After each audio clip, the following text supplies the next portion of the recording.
Hi hello friends, welcome back to our channel Ashu Reddy kitchen and vlogs. ఈరోజు మన ఛానల్లో ఎప్పుడు ఒకేలా కాకుండా ఇలా ఎగ్గు కారం చేయండి. చాలా బాగుంటుంది. టేస్ట్ అయితే చాలా సింపుల్గా కూడా అయిపోతుంది అన్నమాట. ఫస్ట్ అయితే ఒక 5 కోడిగుడ్లు అయితే ఉడకపెట్టి నేనైతే ఇలా తురిమి పెట్టుకున్నాను. మీరు ఎంతగా చేసుకోవాలనుకుంటే అంత అయితే అన్ని ఎగ్స్ ఉడకబెట్టుకొని ఇలా మామూలుగా తురిమి పెట్టుకోవాలన్నమాట. చూసారా, ఇలా తురిమేసి పక్కన పెట్టుకోవాలి. ఇంకొక బౌల్ తీసుకొని అందులో అయితే మీకు టేస్ట్కి తగినంత కారం, నేనైతే ఒక 2 టేబుల్ స్పూన్ కారం వేస్తున్నాను. అలాగే టేస్ట్కి తగినంత సాల్ట్ వేసుకుంటున్నాను. ఇంకా ఒక హాఫ్ టేబుల్ స్పూన్, హాఫ్ అంటే హాఫ్ కాదు, కొంచెం పావు టేబుల్ స్పూన్ జీలకర్ర మెంతుల పొడి, అలాగే half table spoon garam masala వేసుకొని ఇవన్నీ కూడా కలిసే విధంగా కలుపుకోవాలి. మీరు కావాలంటే ఈ టైంలో ఇవన్నీ కలిపిన తర్వాత నిమ్మకాయలు ఒక 2 పిండుకోవచ్చు. నేనైతే మొత్తం అయిపోయాక కలుపుకున్నాను. ఇవన్నీ కలిపి పక్కన పెట్టి పోపుకి అయితే కొంచెం ఆయిల్ పెట్టుకుని అందులో కొంచెం జీలకర్ర, ఆవాలు, అలాగే ఎండుమిర్చి, కొన్ని వెల్లుల్లి, అలాగే కరివేపాకు, కొంచెం పసుపు యాడ్ చేసుకొని ఇదంతా కూడా ఫ్రై చేసుకోవాలి. చాలా సింపుల్గా అయిపోతుంది. టేస్ట్ కూడా చాలా బాగుంటుంది. మనకి ఇది ఒక 2 డేస్ వరకు ఉంటుందన్నమాట. ఈ ఎగ్ కారం అయితే ఇలా పోపు రెడీ చేసుకొని మనం ముందుగా కలిపి పెట్టుకున్న మసాలా ఉంది కదా, అందులో వేసి కలుపుకోవాలన్నమాట. ఈ ఆయిల్లో మొత్తం కారం అంతా కలిసే విధంగా కలుపుకొని మనం ముందుగా తురిమి పెట్టుకున్న ఎగ్ తురుము ఉంది కదా, అదైతే వేసుకోవాలి.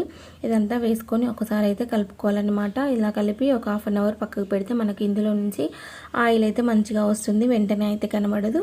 ఇలా అంతా కూడా కలిపేసి పైనుంచి అయితే ఒక 2 నిమ్మకాయలు పిండుకొని, ఇలా నిమ్మకాయలు పిండడం వల్ల టేస్ట్ ఇంకా మంచిగా వస్తుంది అన్నమాట. చూసారా, ఒక హాఫ్ అన్ అవర్ తర్వాతనైతే ఇంకా మంచిగా ఆయిల్ అనేది పైకి వచ్చి చాలా బాగుంటుంది. టేస్ట్ అయితే చాలా సింపుల్గా ఉంటుంది. నచ్చితే తప్పకుండా ట్రై చేసి కామెంట్ బాక్స్లో కామెంట్ చేయండి. ఈరోజు మన ఛానల్లో చాలా సింపుల్గా ఇలా ఎగ్ కర్రీ అయితే డిఫరెంట్గా ఉంటుంది, చాలా బాగుంటుంది. ఎగ్ కర్రీ అయితే ఇలా ట్రై చేయండి, నచ్చుతుంది తప్పకుండా. ప్రాసెస్ అయితే చూపిస్తాను, చూసేయండి. ఫస్ట్ అయితే ఇలా ఎగ్గునంతా కూడా నేనేదో ఒక 5 ఎగ్స్ తీసుకున్నాను. ఇదంతా కూడా తురిమేసుకోవాలన్నమాట. ఇలా తురిమి పక్కన పెట్టుకోవాలి. తర్వాత గ్యాస్ మీద ఒక కడాయి పెట్టుకొని అందులో కొంచెం ఆయిల్ వేసుకొని అందులో కొంచెం జీలకర్ర, అలాగే పచ్చిమిర్చి, ఆనియన్స్ వేసుకొని ఇవన్నీ కూడా మంచిగా ఫ్రై చేసుకోవాలి. మీ దగ్గర కరివేపాకు ఉంటే కరివేపాకు వేసుకోండి, నా దగ్గర కరివేపాకు లేదు. ఇంకా కొంచెం సాల్ట్ వేసుకొని ఇవన్నీ కూడా మంచిగా ఫ్రై అయ్యేంత వరకు అయితే ఫ్రై చేసుకోవాలి. ఆనియన్స్ మంచి ఫ్రై అవ్వాలన్నమాట. ఫ్రై అయితేనే బాగుంటుంది.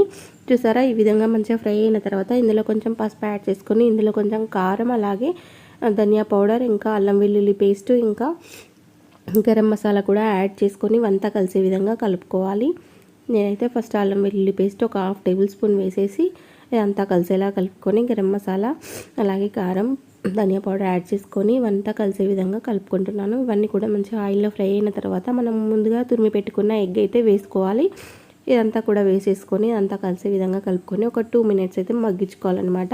ఇదంతా కూడా ఆయిల్లో కొంచెం మగ్గవాలన్నమాట. అలా మగ్గితేనే బాగుంటుంది. చూసారా, ఇలా ఆయిల్ పైకి తేలేంత వరకు అయితే మనం మగ్గించుకోవాలి, మధ్య మధ్యలో కలుపుకుంటూ. చూసారా, తొందరగా కుక్ అవుతుంది, ఒక 2 నిమిషాల్లో అయిపోతుంది అనమాట. చూసారా, ఫైనల్గా ఇలా ఉందన్నమాట. నచ్చితే తప్పకుండా ట్రై చేసి కామెంట్ బాక్స్లో కామెంట్ చేయండి.